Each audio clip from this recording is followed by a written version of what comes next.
Jesus instrui o homem assim: guarda os mandamentos, mas ele retruca: quais? Quais, Jesus, quais? Não satisfeito com a confirmação por parte do mestre daquilo que já sabia e que já fazia, o dono das muitas propriedades porá tudo a perder. Procurando estender seus momentos de protagonismo, ele então profere, provavelmente com orgulho, as palavras das quais se arrependerá logo a seguir. Tudo isso tenho observado. Que me falta ainda? Que me falta ainda? Diz o ditado popular que dinheiro não traz felicidade, mas certamente a falta de dinheiro não deixa ninguém feliz. Então, qual é a exata lição que está por trás da conhecida história bíblica do jovem rico?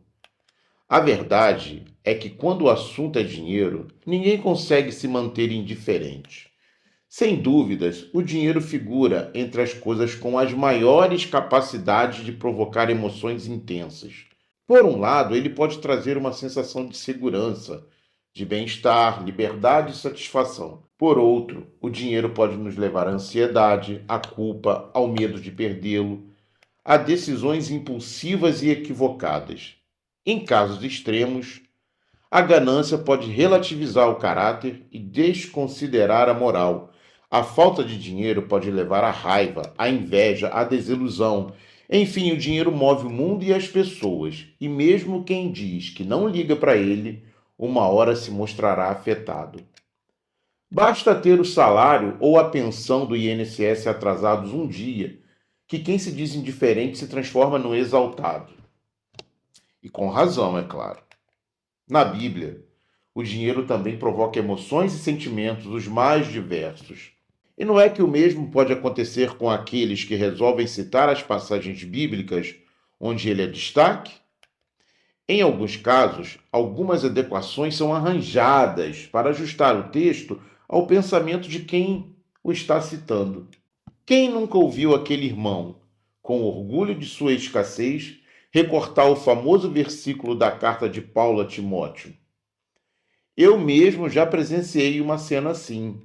E o mais interessante é que foi dentro de uma igreja. Aquele irmão, envolvido pelo amor à sua condição de sofredor, estufou o peito e proclamou: o dinheiro é a raiz de todos os males.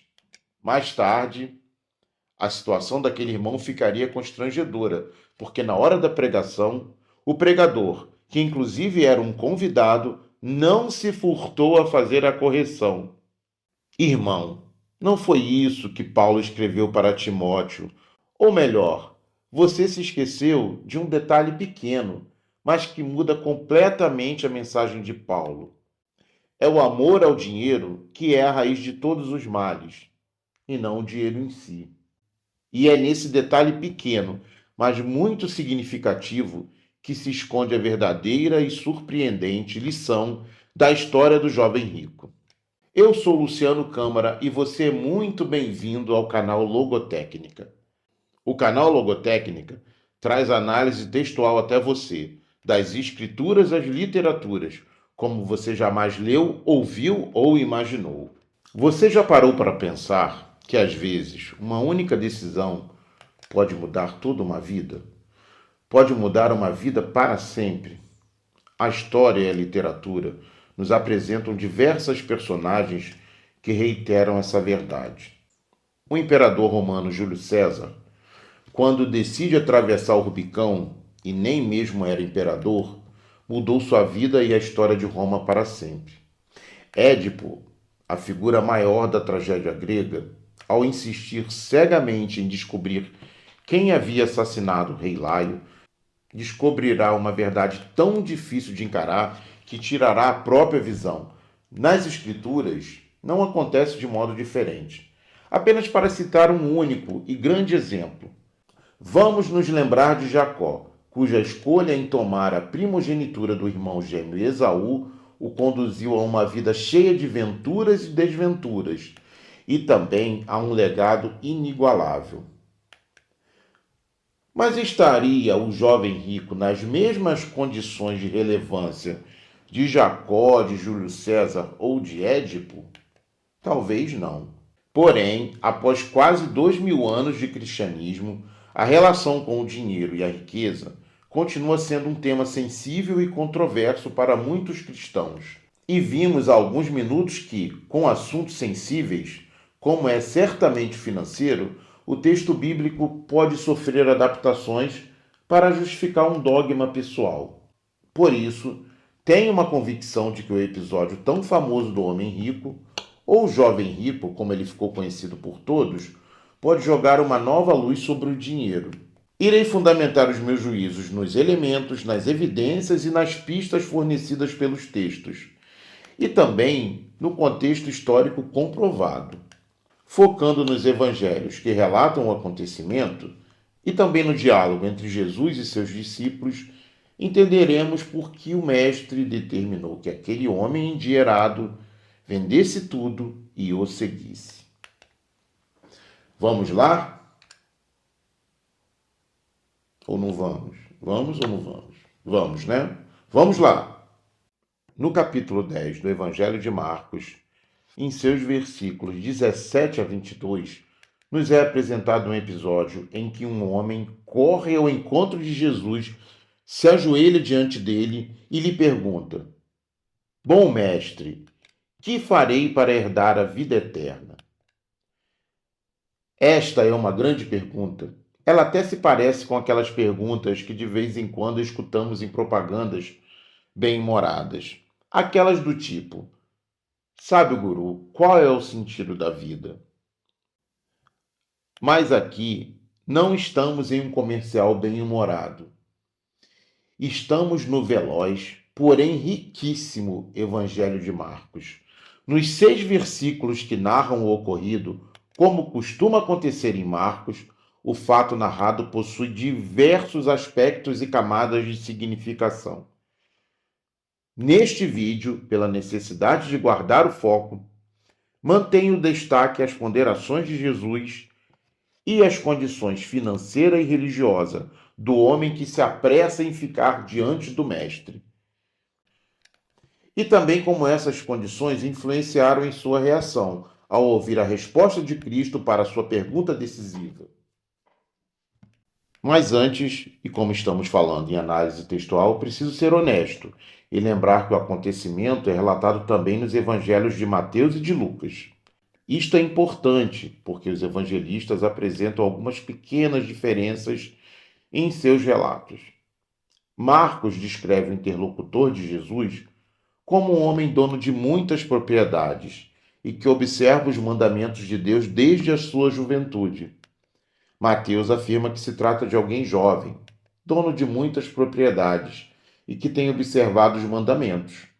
Já Lucas fala de um homem de posição, riquíssimo e que observa os mandamentos desde a sua juventude. Apesar de apenas Mateus destacar a condição de jovem do homem, as 3 passagens na versão revista e atualizada de João Ferreira de Almeida possuem como subtítulo a mesma expressão, o jovem rico. Assim, fica claro nos 3 evangelhos que o homem não era uma pessoa qualquer, quando o assunto era a riqueza. E só para aumentar a nossa percepção em relação à sua importância, quero destacar um ponto do texto de Lucas. Na versão Almeida, Lucas o chama de homem de posição.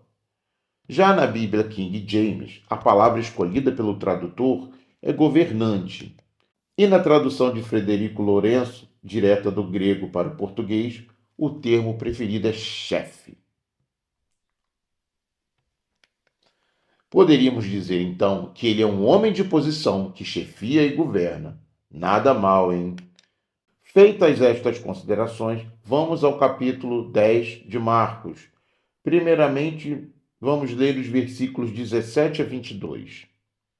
E, pondo-se Jesus a caminho, correu um homem ao seu encontro, e, ajoelhando-se, perguntou-lhe: Bom mestre, que farei para herdar a vida eterna? Respondeu-lhe Jesus: Por que me chamas bom? Ninguém é bom, senão um, que é Deus. Sabes os mandamentos: não matarás, não adulterarás, não furtarás, não dirás falso testemunho, não defraudarás ninguém, honra teu pai e tua mãe. Então ele respondeu: Mestre, tudo isso tenho observado desde a minha juventude. E Jesus, fitando-o, o amou e disse: Só uma coisa te falta. Vai, vende tudo o que tens, dá-o aos pobres, e terás um tesouro no céu. Então vem e segue-me. Ele, porém, contrariado com esta palavra, retirou-se triste, porque era dono de muitas propriedades. Na sequência, compostas pelos versículos 23 a 31, Jesus analisa o diálogo que acabara de ter com o homem de posição, dizendo aos discípulos o quão difícil será para os que têm riquezas entrar no reino de Deus.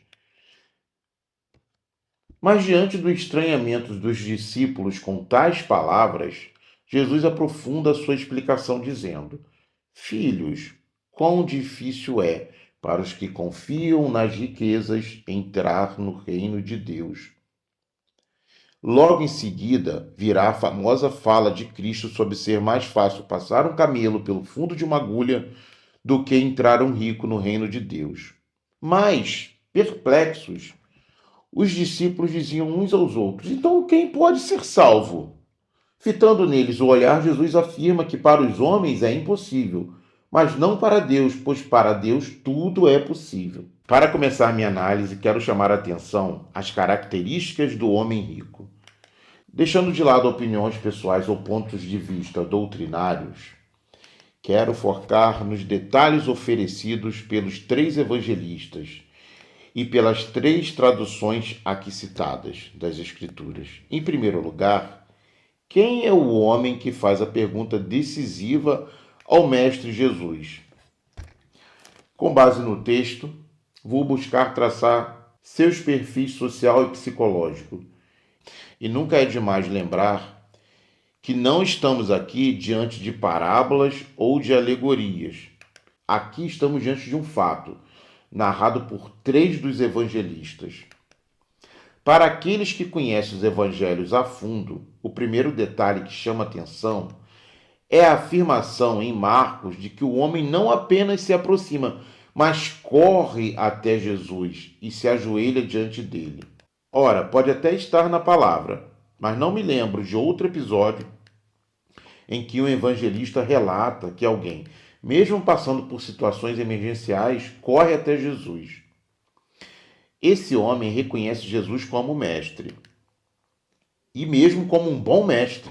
Sendo assim, ele avança em sua direção, pois não quer perder a oportunidade de fazer a sua pergunta, seja porque realmente se interesse pela resposta, seja pela necessidade de falar de si, de sua condição de observador da lei de Moisés, de dizer diante de todos que é um homem íntegro, um homem que cumpre suas obrigações para com Deus, um homem íntegro, mas que carece de aprovação social e religiosa, ou social e religiosa. De qualquer maneira, caso realmente se interesse pela resposta, ele reconhece que Jesus é o mestre que lhe garantirá o passaporte para a vida eterna, relembrando a pergunta: Bom mestre, que farei para herdar a vida eterna? Porém, imediatamente, Jesus lhe aplica uma invertida, lhe dá um alerta. Responde com outra pergunta: Por que me chamas bom? Ninguém é bom senão um, que é Deus. Esta é uma das características mais marcantes de Jesus. Principalmente quando se encontra diante de pessoas com segundas intenções, ele tem o hábito de fazer comentários inesperados, que desconcertam seus interlocutores.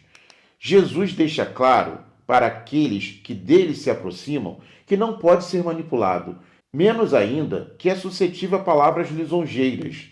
Aqui a questão não é se Jesus é ou não bom. O que importa é o recado que Jesus está transmitindo. Conheço a sua boca e o seu coração. Você não pode me enganar. Estas palavras de Jesus deveriam atrair a atenção do homem de posses. mas sua mente está no futuro, ainda que no futuro bem próximo, o futuro em que receberá a resposta de Jesus, aquela exclusiva, destinada apenas a ele. Questionamos agora há pouco as intenções do homem rico em fazer a grande pergunta a Jesus. Ele está realmente interessado na resposta ou está em busca de aprovação pública?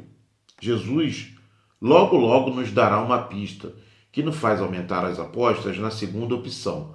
O mestre não pergunta, ele afirma categoricamente: sabes os mandamentos, e enumera 6 deles. Não precisa citar todos, pois a lista não é novidade para nenhum dos dois. Aqui está se aproximando o ponto em que não haverá mais volta para o distinto governante. Este é o momento de destaque que o faz se aproximar daquelas personagens clássicas e marcantes da ficção e da história, personagens que já apresentamos anteriormente, Édipo e Júlio César. O passo que deu Júlio César foi tão determinante que levou à transformação da República Romana em um vasto império. Algumas décadas antes da vinda de Jesus, Júlio César chega ao fim de seu mandato como governador e general de uma província romana. Pela lei, ele é obrigado a dissolver os seus exércitos e voltar a Roma como um mero civil. Mas Júlio César havia conseguido tanto sucesso político-militar que desfrutava tanto da lealdade plena de seus comandados, como amargava a desconfiança convicta de seus rivais políticos. A desconfiança chegava a tanto que havia grandes chances de César ser preso ao chegar a Roma. Apenas por precaução, é claro. Por outro lado, deixar a província comandada e ir em direção à Itália com seu exército íntegro e em prontidão seria considerado um ato de traição. Às margens do rio Rubicão, que separava sua província da Itália, César está em dúvidas. Mas, impulsionado por uma aparição sobrenatural, ele resolve então cruzar o rio Rubicão com todo o seu exército, indo por um caminho sem volta. Neste momento, ele profere a famosa frase: a sorte está lançada. Tal qual o general romano, o homem rico também cruzará seu Rubicão. A diferença é que, para César, a travessia do rio Rubicão com seu exército mergulharia toda a República Romana em uma guerra civil. Desse conflito, ele emergiria como o primeiro imperador de Roma. Já para o governador que se encontra de joelhos diante de Jesus, o Rubicão a ser cruzado é o do conhecimento. Digamos que ele está prestes a tomar uma Red Pill, em linguagem atualizada. Mas eu confesso que atualizada e já um tanto ultrapassada, né? Se ele valorizasse o que já possui nos âmbitos social e religioso, após Jesus falar dos 10 mandamentos, ele passaria a vez para outra pessoa ter o seu momento com o Mestre e sairia convicto de que já estaria de posse da vida eterna. Mas ele segue em frente em sua travessia, ele quer mais, ele procura o reconhecimento das pessoas ao seu redor, mas também o reconhecimento do Cristo, seja por uma sede genuína de salvação, seja pela necessidade de exposição das suas qualidades. Em Mateus capítulo 19, versículo 16, encontramos suporte para este julgamento. Jesus instrui o homem assim: guarda os mandamentos. Mas ele retruca: quais? Quais, Jesus? Quais? Jesus então os enumera. Não satisfeito com a confirmação por parte do mestre daquilo que já sabia e que já fazia, o dono das muitas propriedades porá tudo a perder. Procurando estender seus momentos de protagonismo, ele então profere, provavelmente com orgulho, as palavras das quais se arrependerá logo a seguir. Tudo isso tenho observado. Que me falta ainda? Que me falta ainda?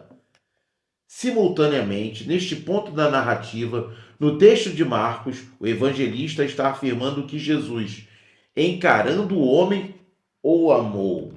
O que teria levado o evangelista a escrever este comentário? O que o levou a concluir que, diante desse diálogo intrigante, Jesus estaria dirigindo um amor específico a esse homem insistente, que não se dá por satisfeito, que espera por mais uma palavra. Será que o que ele espera é a decepção? Está na hora de chamarmos Édipo à nossa cena. A insistência do homem rico me remete à mais relevante personagem da tragédia grega. Édipo Rei é, sem dúvida, a tragédia grega mais conhecida e estudada de todas. Nela, os pais de Édipo, Laio e Jocasta, rei e rainha de Tebas, o abandonam à morte, ainda recém-nascido.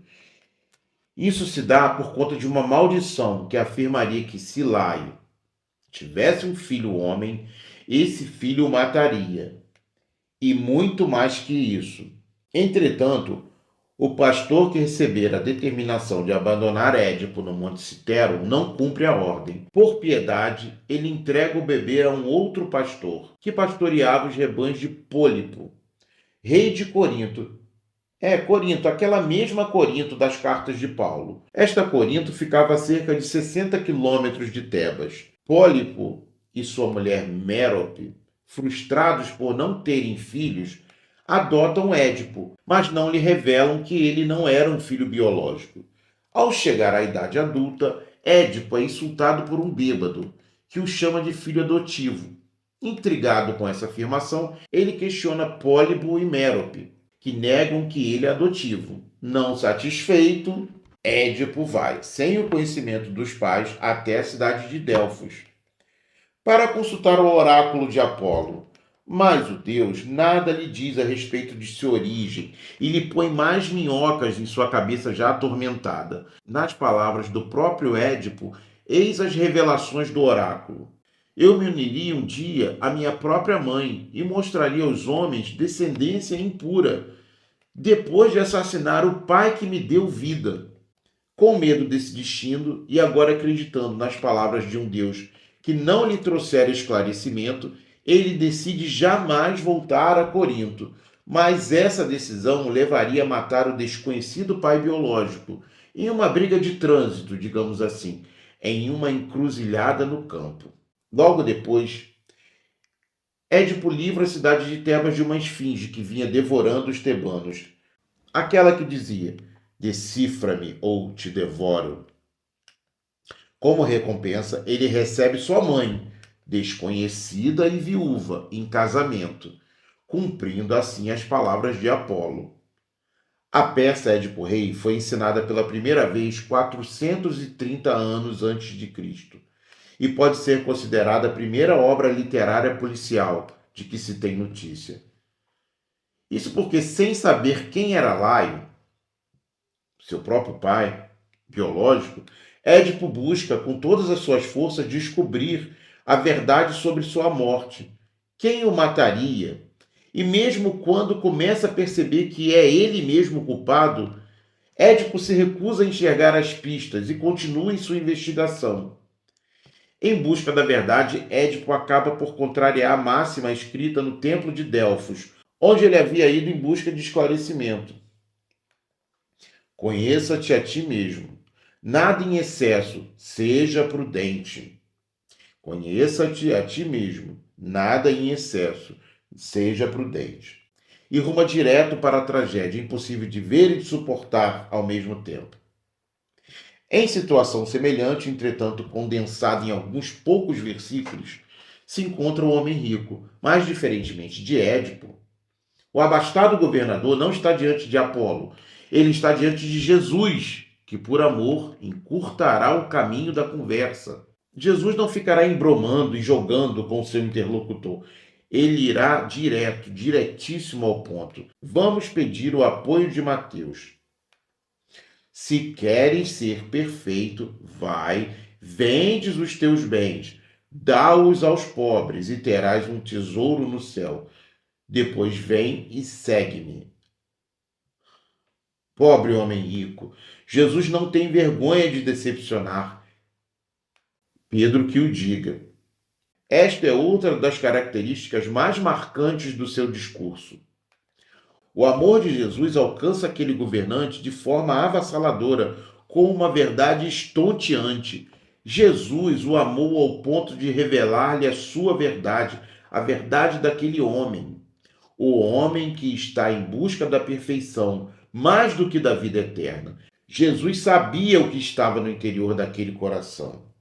Logo adiante, ele afirma aos apóstolos que o que é impossível aos homens, neste caso a salvação, é possível para Deus. A salvação é alcançada pela graça de Deus.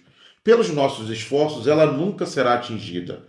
Ao retirar-se triste o homem, seja jovem ou nem tanto, demonstra que em muito precisará amadurecer. Mas ele não precisará recomeçar do zero. Se compreender as palavras do Mestre, ele poderá sim alcançar a vida eterna. E quem sabe manter a riqueza nesta vida? Ora, mas como assim? Buscando embasar esta conclusão, vamos esmiuçar o trecho seguinte do texto. Marcos 10, do versículo 23 ao 31. Mas antes, preciso alertar que o editor da versão de João Ferreira de Almeida vai num sentido oposto ao meu. Isto porque ele coloca o seguinte subtítulo neste trecho dos 3 evangelhos: O perigo das riquezas. Ora, com o perigo das riquezas, ele induz o leitor a aceitar previamente que as riquezas são o centro do problema do homem rico. Mas com uma leitura atenta às palavras de Jesus e à reação dos discípulos a essas palavras, entendemos que o subtítulo é o que menos importa aqui. Mesmo porque, nos originais das Escrituras, não havia capítulos e nem versículos, muito menos a ideia de um subtítulo. Afirma Jesus: quão dificilmente entrarão no reino de Deus os que têm riquezas. Os discípulos estranharam estas palavras. Ora, esse estranhamento dos discípulos diante das palavras de Jesus passa batido em praticamente todas as análises e pregações sobre este tema. Mas ele é uma pista valiosa para uma investigação isenta. Como poderiam os que têm riquezas não entrarem no reino de Deus, uma vez que, apenas para exemplificar, Abraão, Isaque e Jacó, os patriarcas e pais na fé do povo judeu, foram homens muito ricos. Mas Jesus insistiu em dizer-lhes: filhos, quão difícil é para os que confiam nas riquezas entrar no reino de Deus. Mas é muito importante notar que, nesta frase, na edição de João Ferreira de Almeida, a expressão para os que confiam nas riquezas se encontra entre colchetes. E é preciso ter muita cautela quando nos deparamos com o uso de colchetes em uma frase, ainda mais quando alguém coloca colchetes em algo dito por outra pessoa. Os colchetes geralmente são utilizados para esclarecer junto ao leitor algo que pode estar obscuro originalmente. Ou seja, a expressão para os que confiam nas riquezas pode ter sido nada mais nada menos que um voluntarismo do tradutor ou do editor ou do copista que, no afã de explicar o pensamento de quem disse as palavras, pode ter deixado o seu próprio entendimento redirecionar as palavras proferidas e palavras proferidas por Jesus. Na edição King James não há os colchetes, mas o tradutor ou o revisor se esqueceu da segunda vírgula na inversão sintática que está dentro do predicado. Criou-se um efeito curioso em uma frase em que há um sujeito oracional não separado do predicado, que está em ordem inversa. Mas calma, a intenção não é transformar esta análise textual em análise sintática. Apenas observem como a leitura fica estranha se seguirmos a pontuação, ou melhor, se seguirmos a falta dela, né? E é até difícil de se falar. Filhos, quão difícil é para os que confiam nas riquezas entrar no reino de Deus. O certo deveria ser: filhos, quão difícil é para os que confiam nas riquezas entrar no reino de Deus. Já a tradução de Frederico Lourenço, que é direta do grego para o português, não apresenta aposto. Não apresenta colchetes, não apresenta firulas. Apresenta um sujeito oracional em uma ordem inversa, mas com um predicado límpido e cristalino. Ele estende a dificuldade de entrar no reino de Deus a todos os humanos, sem restringi-la aos ricos. Filhos, como é difícil entrar no reino de Deus. É difícil e pronto para qualquer um. Segue-se então a explanação em que Jesus compara a passagem de um camelo pelo fundo da agulha com a entrada de um rico no reino de Deus. Com o uso dessa figura de linguagem, os discípulos espantaram-se ainda mais, dizendo uns aos outros: Quem pode então salvar-se? Quem poderá nos defender? Sabemos que dentre os discípulos mais próximos de Jesus havia pessoas com diferentes condições financeiras. Ninguém em sã consciência iria argumentar que todos os que se espantavam com as palavras de Jesus eram ricos, se espantando em causa própria. Pelo contrário, o que vemos aqui é um espanto generalizado no que diz respeito à virtual impossibilidade de qualquer um adentrar o reino de Deus. Os discípulos não questionam qual rico pode então salvar-se, mas simplesmente quem. Um quem universal. Isso leva a crer que a versão mais enxuta e direta de Frederico Lourenço está mais alinhada com a explicação de Jesus e com o espanto e estranhamento generalizado de seus discípulos. Filhos, como é difícil entrar no reino de Deus. É certo que, para a maior parte dos intérpretes bíblicos, fui ousado em minha análise,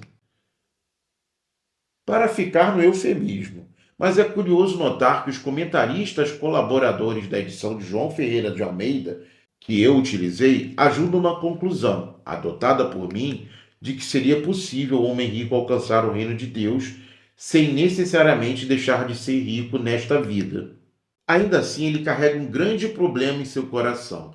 Isto porque ele, na verdade, não guarda todos os mandamentos. Ao menos ele não guarda o mandamento que se sobrepõe a todos os outros. Aquele mandamento que se encontra em Deuteronômio, capítulo 6, versículo 5. Amarás, pois, o Senhor teu Deus de todo o teu coração, de toda a tua alma e de toda a tua força. Não guardar este mandamento anularia todos os seus esforços em observar os demais mandamentos. Portanto, o centro da questão não é o tamanho da riqueza acumulada, ou mesmo se é pobre, rico ou remediado. O X da questão está na posição que a riqueza ocupa em seu coração. Tracemos aqui um paralelo. Depois de perdermos o apoio de Júlio César e de Édipo, está na hora de recorrermos a um patriarca. Não a Jacó, mas a seu avô, Abraão. O primeiro dos patriarcas não possuía filhos com sua mulher Sara, pois esta era idosa e estéril. Deus, entretanto, lhe promete um filho com Sara. Ela miraculosamente gera Isaque, que abriria o caminho para incontáveis descendentes de Abraão. Em certo momento, Deus ordena que Abraão ofereça seu filho Isaque em sacrifício. Abraão coloca a obediência a Deus acima daquilo que certamente seria sua maior riqueza pessoal, né? Seu filho Isaque. Mas no momento crucial, a segundos de consumar o sacrifício, Deus envia um anjo para impedir que Abraão efetive o sacrifício. E qual o paralelo desta história do quase sacrifício de Isaque com o episódio do homem rico? Nos evangelhos, vimos que Cristo teve e manteve contato com diversos homens e mulheres de posses, mas que só a este homem que correu e se ajoelhou aos seus pés, ele ordenou que se desfizesse de suas riquezas. Isto nos leva a uma reflexão. E se o homem rico se prontificasse a obedecer à ordem do mestre? Poderíamos imaginar Jesus parafraseando o anjo que surgiu para Abraão, Jesus dizendo algo do tipo: não acabe ou não acabes com a sua riqueza, porque agora sei que amas a Deus sobre todas as coisas, porquanto não se negastes a se desfazer de algo tão importante para ti. Diante de exemplos como o de Abraão e também de outros como o de Jó, é possível entender que tais palavras de Jesus não seriam inverossímeis. Estas supostas palavras estariam afinadas com o modo de agir de um Deus que põe seus seguidores em situações extremas. Voltemos então à pergunta: bom mestre, que farei para herdar a vida eterna? Após percorrermos todo esse trajeto, me parece que o segredo para herdar a vida eterna já está indicado no primeiro dos 10 mandamentos: não terás outros deuses diante de mim. Ora, se levarmos em conta que só há um Deus, O que seriam então esses outros deuses? Não ter outros deuses é não ter nada e nem ninguém em posição de superioridade a ele. Depois dessa indicação, o segredo revelado em Deuteronômio: amarás, pois, o Senhor teu Deus de todo o teu coração, de toda a tua alma e de toda a tua força, é confirmado, quase que palavra, por Jesus, em Marcos capítulo 12, versículo 30.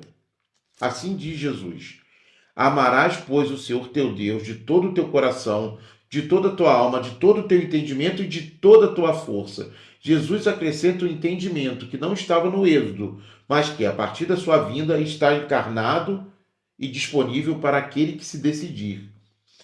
Tal como vimos no início deste vídeo, que o amor mal direcionado é a raiz de todos os males, o segredo para a salvação também está no amor. A promessa a quem ama a Deus vem de longe. Já está inclusive registrada no segundo dos mandamentos. Eu sou o Senhor teu Deus e faço misericórdia até 1000 gerações daqueles que me amam e guardam os meus mandamentos. Como diz o salmista, o homem cujo prazer está na lei do Senhor é como uma árvore plantada junto à corrente de águas. Tudo o que ele faz será bem-sucedido. E por falar em amor, eu sei que se você chegou até aqui foi porque amou este vídeo. E é por este motivo que eu me sinto à vontade para pedir o seu like, o seu comentário e o compartilhamento com alguém que você ama. Obrigado por assistir e até o próximo vídeo.